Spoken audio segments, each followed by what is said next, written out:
Hoy estamos con Ana Berrios y quería preguntarle, para empezar, ¿dónde nació y dónde creció usted? Ok, yo nací en Lima, Perú, hace 40 y tantos años. Okay. Crecí en Lima también. Yo llegué acá a Ohio, diría los 27, 28 años. Okay. Puedo decir que la mitad de mi vida he estado en el Perú y la otra casi mitad en Ohio, en Columbus. ¿Cuál fue su primera impresión de Ohio cuando usted llegó? ¿En qué temporada llegó, por ejemplo? En el invierno. Llegué en marzo, o sea, ya estábamos yendo a la primavera y me parecía que había un frío tremendo y ya estábamos entrando a la primavera. Y yo dije, si esto es la primavera, entonces ¿cómo será el invierno? La primera impresión, en el año 90 y... ¿Cuándo llegué yo? 93, 94, por ahí. Una ciudad universitaria bastante joven, poca diversidad, comparada con lo que es hoy día. Una ciudad predominantemente blanca, inclusive la universidad. No había muchos latinos en ese entonces. Si podía hablar mi idioma con alguien era muy... Creo que la oportunidad era cero. Inclusive dentro de la universidad éramos muy pocos. Definitivamente con los años yo he visto que ha crecido tremendamente la población latina, hasta el punto en que ahora inclusive hay mucho outreach, ¿no?, que se está haciendo a los estudiantes universitarios de los colegios, y dado el área de especialidad que tengo en Counseling Career, entonces siempre hay alguien que está llamando, y en fin, cuando yo llegué eso no, nada que ver. Es más, le llamamos un Licensed Professional Counselor. Uy, olvídate pues, o sea, hacer algo en castellano en esa época, mucho estigma comparado con lo que es ahora. Y yo siempre he visto que, sobre todo, hago mucha labor en el hospital, en el OSU Medical Center, y el idioma y las counseling skills definitivamente son transferable a esa área también. Entonces, pero comparado con lo que fue cuando llegué, no había ni necesidad, creo. ¿Verdad? ¿Por qué decidió venir y quedarse en Ohio? Uy. Ok, es una historia larga. La razón de mi venida fue porque una profesora mía me dio el wake-up call, como decimos. Yo crecí en Lima en la época del terrorismo, del Sendero Luminoso y del MRTA. Entonces había demasiada violencia, una guerra civil, ¿no? Yo estudié literatura y fui profesora en el Perú por muchos años antes de venir acá. Y cuando yo empecé a trabajar como profesora en un colegio de secundaria en el Perú, yo estaba terminando mi educación universitaria y yo jugaba voleibol por la universidad y nunca me voy a olvidar ese día. Tuvimos un partido, el cual perdimos, y después del partido tenía una clase de school counseling, si quieres, de todo lo que es orientación vocacional, consejería, porque en el Perú el profesor es el orientador. Y estando en esa clase me quedé dormida.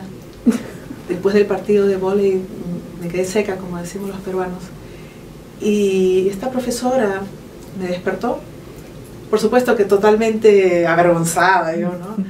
Y me invitó a tomar un café, nunca me voy a olvidar, y me preguntó mi nombre, y de verdad que lo dudé decírselo, pero después de pensarlo le comenté, ¿no? Mi nombre es Ana Berrios. Y ella me confrontó y me dijo, tú has escrito un paper acerca de todo lo que es orientación vocacional, career, y si realmente podemos hablar que en el Perú se puede tomar decisiones. Era un paper que definitivamente yo diría que estaba angry, era un anger paper, pero lo había escrito de tal forma también que todo estaba documentado, ¿no? con investigación y todo, entonces no había por dónde decirme que esta es tu opinión o lo que sea, o sea, estaba bien documentado, pero evidentemente era un outlet, o sea, yo creo que estaba estudiando educación.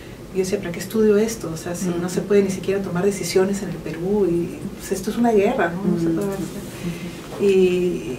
Y además, o sea, conocí mucha gente, inclusive mi propia familia, que fue tocada, ¿no? por el terrorismo en el Perú. Entonces, uno como profesora veía mucho sufrimiento, pero era profesora de literatura. Entonces empecé a darme cuenta que los estudiantes narraban sus historias a través de literatura. Y sin querer queriendo, yo era un school counselor, pero era profesora, o sea, ¿qué cosa era eso, no? Entonces, en este paper famoso que te digo, yo había escrito mucho sobre esto, y esta profesora que te digo que me despertó, me invitó a trabajar con ella en la universidad. Y me dijo, mira, tú eres el tipo de persona que necesitamos acá. Vamos a rebuild, como se dice, este país, pero con una educación por la paz, con justicia social, y eso definitivamente... en esa época, sobre todo, porque yo tenía un hermano que lamentablemente había sido secuestrado y en fin, tocó mucho, ¿no? Me tocó mucho fondo, y decidí unirme a esta profesora y formamos un grupo excelente donde empezamos a hacer enseñanza, training, ya no sé hablar en castellano, a los profesores a nivel nacional. Y ella fue la que me motivó y me dijo, ¿por qué no te vas? Salte afuera, estudia lo que es el rol del school counselor y te regresas al Perú y lo creamos. Y en esa época, ¿sabes qué? Aventurera, yo dije, mira, ok, ¿por qué no? Así que me casé, estaba en esa época noviada, casé con mi esposo y los dos nos vinimos acá. Él fue aceptado en el programa de economía y a mí me aceptaron en el programa de counseling education. Y esa fue la razón por la que vine. Ahora, honestamente, yo no me quería quedar. O sea, la historia no era quedarse ni mucho menos. Es más, hasta el día de hoy, la intención nunca fue esa. Yo fui forzada a quedarme, diría yo, es al revés. Cuando quise regresar al Perú, lamentablemente perdí mi trabajo, como muchos en el Perú, y fue prácticamente imposible poder regresar. Y dado que tenía un doctorado, no solamente una maestría, sino un doctorado, se hizo más complicado regresar. Tuve 2 hijos acá, uno ya está en college acá también, en Ohio State, y fue, o sea, ya no, el trabajo estaba acá. Y lamentablemente atravesé por un divorcio y no me quedó otra situación que aceptar el trabajo aquí, crear a mis hijos, y lo que quise hacer en el Perú de alguna forma se hizo acá, ¿no? O sea, siempre se hizo acá. Con los chicos universitarios, no necesariamente con la población latina, pero al contrario, veo al mundo entero en esta oficina. Entonces, y siempre tengo un trabajo de voluntariado en los hospitales y cosas así, particularmente con la población latina. Pero, ¿Cuál ha sido el momento más feliz de su vida aquí en Ohio? ¿O de más satisfacción? Mis hijos. El dar a luz a mis 2 hijos, no hay nada comparable.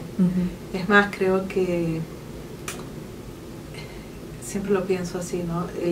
Cuando fui mamá, y fui mamá en los Estados Unidos, no mamá en el Perú como siempre lo soñé, pero el compartir la tremenda alegría de dar vida y la tremenda pena, ¿no? O sea, el sufrimiento de dar a luz, o sea, no es una cosa muy fácil, ¿no? O sea, duele. Es en el compartir con mis hijos los dos, en la felicidad y la pena de dar a luz juntos, pero es en el sharing of the pain, ¿me entiendes? Que se da vida.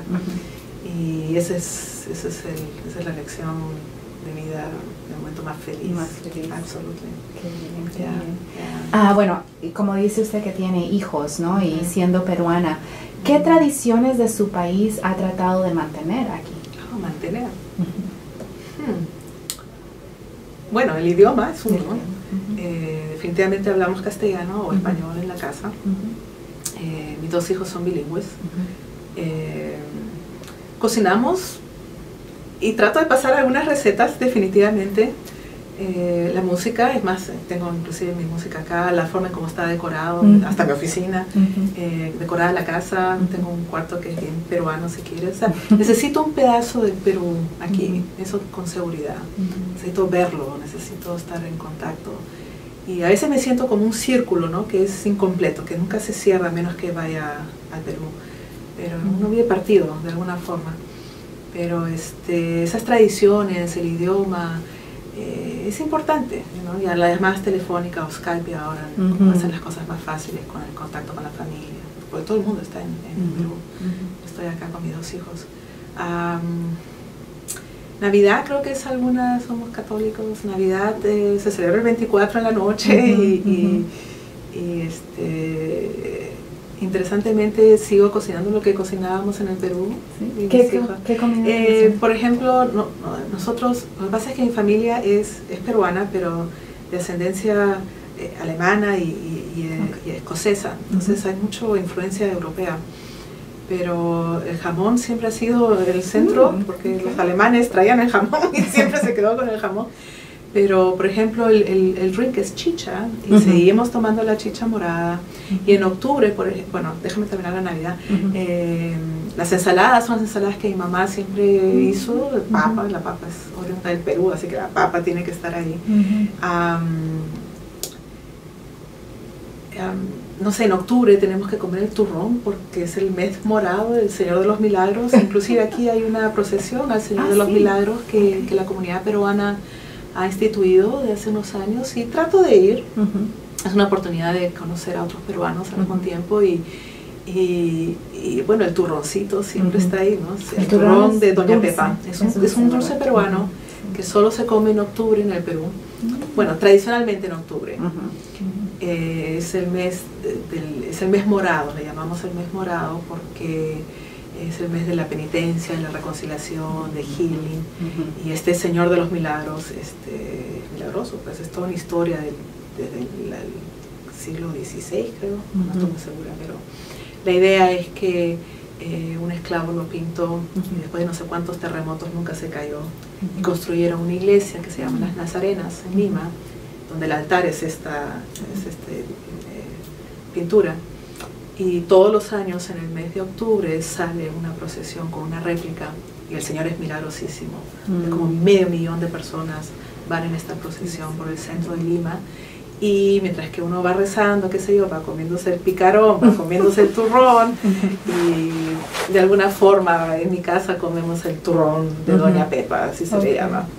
¿Tú lo haces?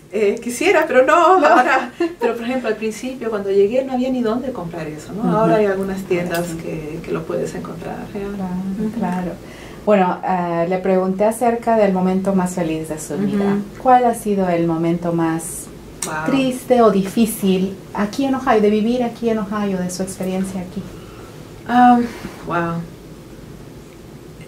Interesante. Si bien mis hijos han sido la decisión más feliz de mi vida, la decisión más difícil que tuve que tomar también fue por mis hijos. O sea, yo me quedé aquí por ellos, porque yo sabía que en el Perú sin trabajo, cómo mantenía 2 chicos, entonces por ellos decidí tomar la decisión probablemente más difícil de mi vida, ¿no? Fue quedarme por lo menos hasta que encontrara un trabajo en el Perú, pero nunca sucedió.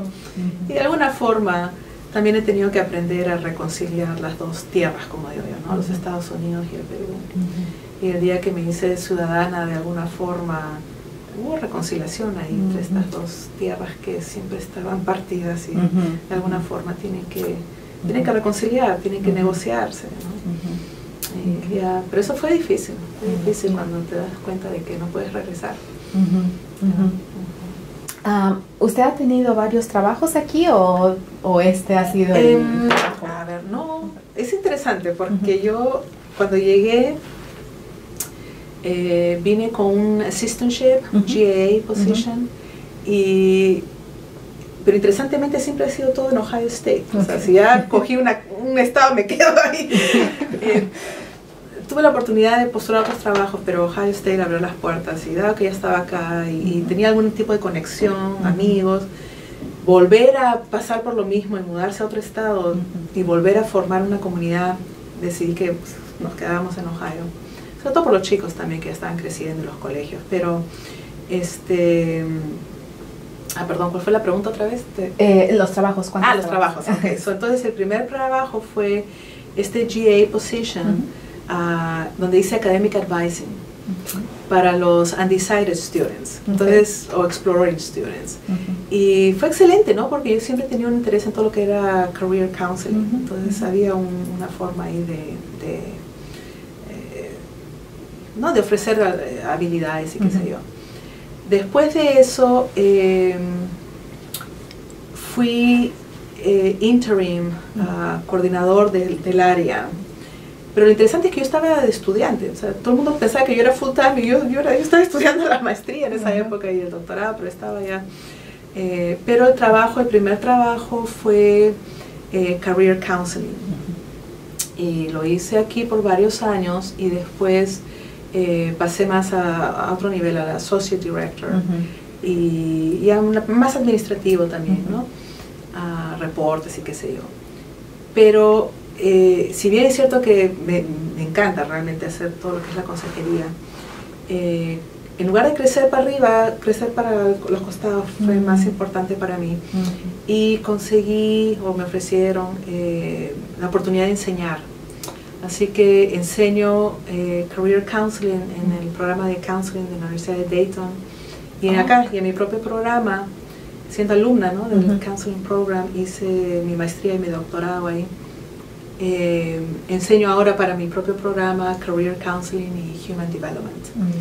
Entonces, complementar la enseñanza con being un practitioner, como se dice, es la mejor forma, creo yo, de ser un counselor. Ahora, on the side, vendo unas galletitas, unos alfajores peruanos. Nunca quise ser entrepreneur o en nada de eso, pero word of mouth, no sé qué pasa, pero hago unos alfajorcitos peruanos. Pongo una orden. Y las órdenes vienen y es interesante porque es un negocio bien informal. No tengo ni siquiera una website ni nada, pero la gente se pasó la voz y me mandan emails y me hacen pedidos y bueno, pues. Qué interesante. Y aparte, yo no lo considero trabajo, es más volunteer, pero volunteer definitivamente es mis skills en el hospital, en el James Cancer, en diferentes sitios. ¿Qué tipo de trabajo voluntario hace? ¿Consejería también? ¿O? Es más espiritualidad, diría yo. En el hospital se divide en dos. Hay una parte que es más espiritualidad. Estoy a punto de terminar un certificate, que le llaman Spiritual Direction acá, que es, los counseling skills se transfieren ahí. En el hospital soy ministro de comunión por muchísimos años, pero empezó a convertirse en un apostolado, diría yo, completamente diferente. Los chaplains ahí, los capellanes, se dieron cuenta que yo podía hablar castellano y dado que tenía un doctorado, supongo, en consejería, como que me daba un poquito de credibilidad para poder ver pacientes que necesitaban más ayuda. No necesariamente la comunión, pero estamos hablando de pacientes con cáncer, terminales, y no sabíamos qué hacer con los latinos. Y entonces me empezaron a llamar, inclusive los curas, en fin, todos ahí. Y un trabajo muy duro, muy triste, porque a veces no tienen seguro, no están documentados, y había que hacer llamadas telefónicas a México, y ¿cómo le dices a una mamá? Tenemos que desconectar a su hijo, pero empecé a darme cuenta que, alguien tiene que hacer esto, alguien tiene que escucharlo, y el hecho de poder hacerlo con el idioma de uno, y entender que la gente, tú hablas de los momentos más felices, los momentos más tristes, en un momento tan vulnerable en tu vida, ¿no? Que se te va la vida, que no puedes ni hablar tu idioma, que no te puedas comunicar con un doctor. Claro, hay una máquina ahí, un Marty le llaman, pero no es lo mismo. Y aunque yo no soy traductora oficial, ni mucho menos, pero de alguna forma me he convertido en el to-go person, ¿me entiendes? I'm on call, creo, en el OSU Medical Center. Y las cosas que he visto, que he acompañado, muy tristes realmente, ¿no? Muy tristes. Gente que, por ejemplo, quiere que su familia la venga a ver los últimos días de su vida y no pueden porque no les dan una visa, o o gente que quiere un tratamiento en health disparities, ¿no? Porque no tienes documentos, o muchos chicos jóvenes que trabajan en roofing y se caen, se rompen la pierna o se quedan paralizados y su vida cambia de un momento a otro. ¿Y cómo procesan eso? ¿Cómo procesas crisis en tu vida? Y yo estoy convencida, inclusive como terapista, que la forma en cómo expresamos nuestra pena, la forma en cómo pedimos ayuda, eso es shaped by culture. Y si no tienes cultural sensitive, competent counselor, no se puede, ¿me entienden? Entonces, yo siento que ya, si bien es cierto, no es un trabajo, es un trabajo, es un trabajo. Y lo hago cuando puedo. Y aparte, en la parte de career, trabajo con los sobrevivientes de cáncer, con sus familias, que la vida les ha pegado duro y de alguna forma quieren ahora cambiar de carrera, porque tu vida cambia. Entonces, ¿qué puedo hacer ahora? Entonces, dado que tú puedes hacer esto por nosotros, y no necesariamente con la población latina, la población latina, sino con todos los sobrevivientes de cáncer. Entonces, yo siempre digo, ¿no? Si puedo hacer algo por alguien, por supuesto que sí. Por supuesto que sí. Pero entonces no hay muchas personas como tú que puedan hacer lo que haces.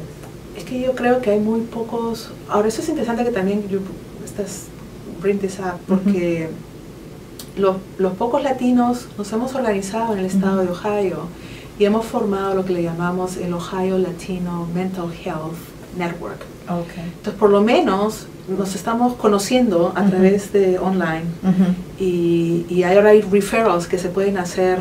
¿Conoces a alguien en Columbus ¿no? Y como uno tiene que tener una licencia para poder practicar en el estado, no somos muchos, pero los que hay nos estamos conociendo ya y hemos formado un network, no solamente de counselors o licensed counselors como yo, sino psicólogos, social workers. Y bueno, la idea es en un futuro tener una webpage y qué sé yo, pero bueno, de a poquito estamos empezando y ya nos estamos conociendo, ¿no? Y eso es bueno. Es importante, y traduciendo muchos materiales para la población latina acá también, porque hay mucho estigma que no vamos de loquero, que no sé qué, pero cómo podemos adaptar eso para que la población se sienta que si necesitas ayuda es bueno pedirla. Es bueno pedirla, no tienes que hacer todo esto solo. Claro. No hay necesidad. Qué bien, qué bien. Gracias por hacer ese trabajo, ¿no? Que es muy importante. Ok, hablando de los hijos, yo me acuerdo que cuando yo era pequeña me encantaba escuchar las historias de mi mamá cuando ella era niña. Entonces quería preguntarle qué historias le gustan a sus hijos escuchar de usted.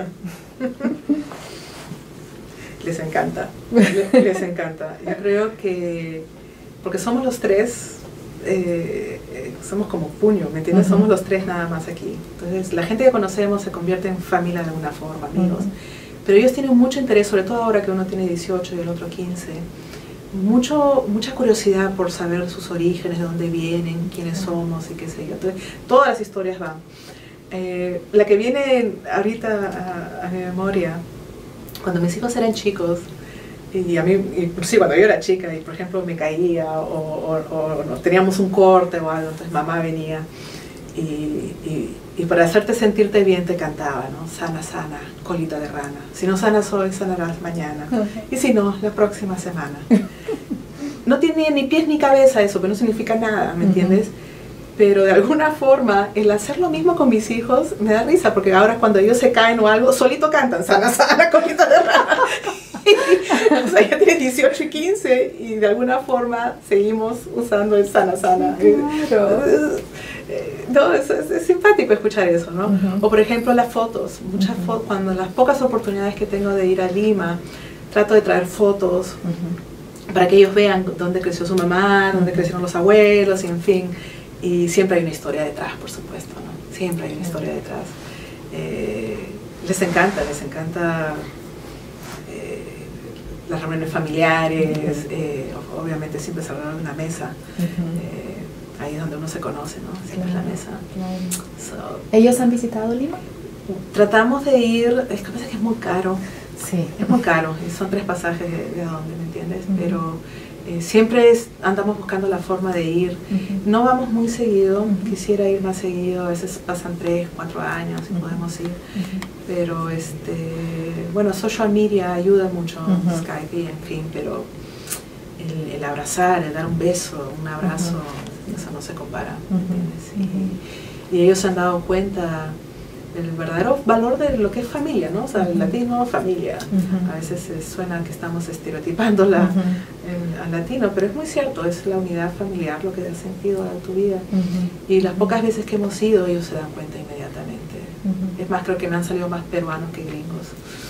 Porque cuando van allá, yo digo, wow, o sea, es una cuestión que se siente en casa. ¿Cuál ha sido, yo puedo pensar en un par de cosas que me han pasado en Ohio o en Estados Unidos que han sido chistosas o con lengua, con cultura, etc. Y quería preguntarle, si usted recuerda, ¿qué evento ha sido más divertido o chistoso aquí en Ohio? Chistoso. Oh, ya. Definitivamente tengo uno. Cuando recién llegábamos, y en esa época estábamos casados, estaba casada con mi esposo, tuvimos un potluck, que obviamente no sabíamos ni qué era eso, pero ya después. Entonces nos dijeron que por favor trajéramos pop. Entonces, decían, ¿qué cosa será pop? No entendíamos. Y nos presentamos con popcorn. Y no teníamos idea que nosotros éramos los responsables de traer los drinks, las bebidas. Así que una sed tremenda en esta casa. Era un potluck de estudiantes y nos matábamos de risa y nosotros nos aparecimos con nuestro popcorn. Y la idea era traer pop soda, no teníamos ni idea. Nada. No, graciosísimo. Así que bueno, tuvimos que salir y traer agua o qué sé yo después, pero fue gracioso. O sea, sí, claro. Hace assumptions y mira, pues nos presentamos con nuestra canchita, como decimos en el Perú. Es interesante, esa fue graciosa, pero también han habido otros momentos que por el idioma, más bien podría haber resultado en conflicto, ¿no? Sí, sí. Yeah. Ok, tengo un par de preguntas más. Si se pone a pensar en todo este tiempo que ha vivido aquí en Ohio, ¿qué diría usted que significa Ohio para usted? Wow. ¿Qué significa Ohio?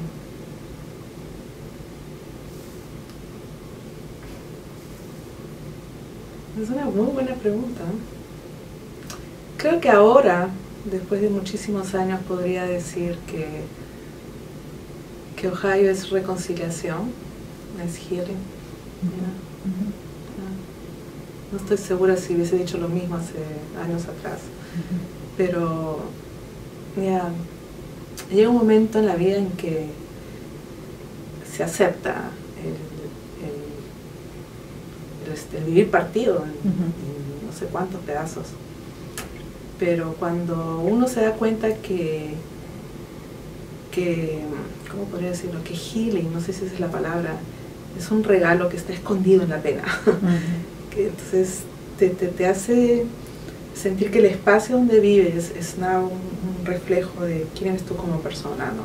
Y Ohio representa, creo yo, ese lugar donde, puedo aceptar mi vida como es, y puedo dar también, puedo dar vida si quieres al mismo tiempo de todo lo que uno vive acá, ¿no? De todos los sufrimientos, todo lo que tú quieras, pero es both and, no sé cómo explicarlo, ¿no? No es una cosa que uno rechace constantemente como de repente al principio, ¿no? Llega un momento en que hay una aceptación, un proceso de identidad étnica inclusive, de quién soy yo, quién quiero ser, a todo nivel.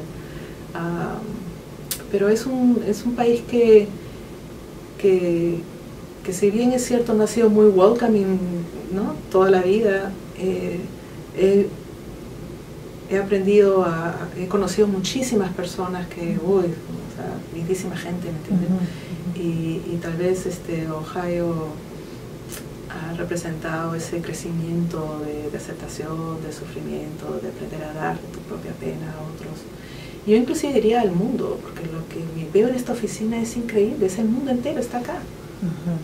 ¿No? Y te hace pensar, ok, no solamente es latino o americano, es el mundo. O sea, veo gente de China, de la India, y todos con las mismas preguntas que tenemos todos. ¿Quién soy? ¿Quién quiero ser? Porque eso es lo que hago acá, ¿entiendes? Es facilitar toma de decisiones a nivel de career, pero es una decisión a nivel de quién quiero ser como persona. Y esa pregunta nos las hacemos todos.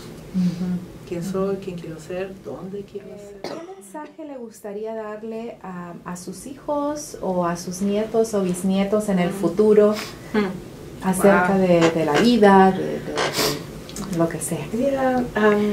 Es interesante porque es el mismo mensaje que mis padres me dieron. Y es más, se lo sigo diciendo a mis hijos desde ya. O sea, no es la primera vez que esa pregunta... siempre me lo he hecho, ¿no? O sea, ¿qué quiero que mis hijos y los hijos de mis hijos?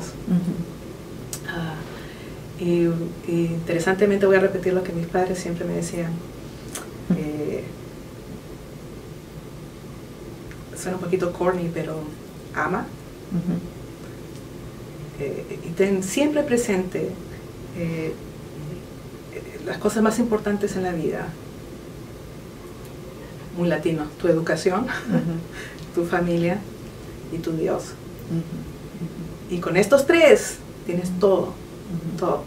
Puedes amar, puedes dar, y nunca olvides que no vives solo, siempre estás rodeado de gente y cualquier decisión que tú tomas va a afectar a otras personas. Entonces, lo que tengas que hacer, hazlo pensando en ti y en los demás.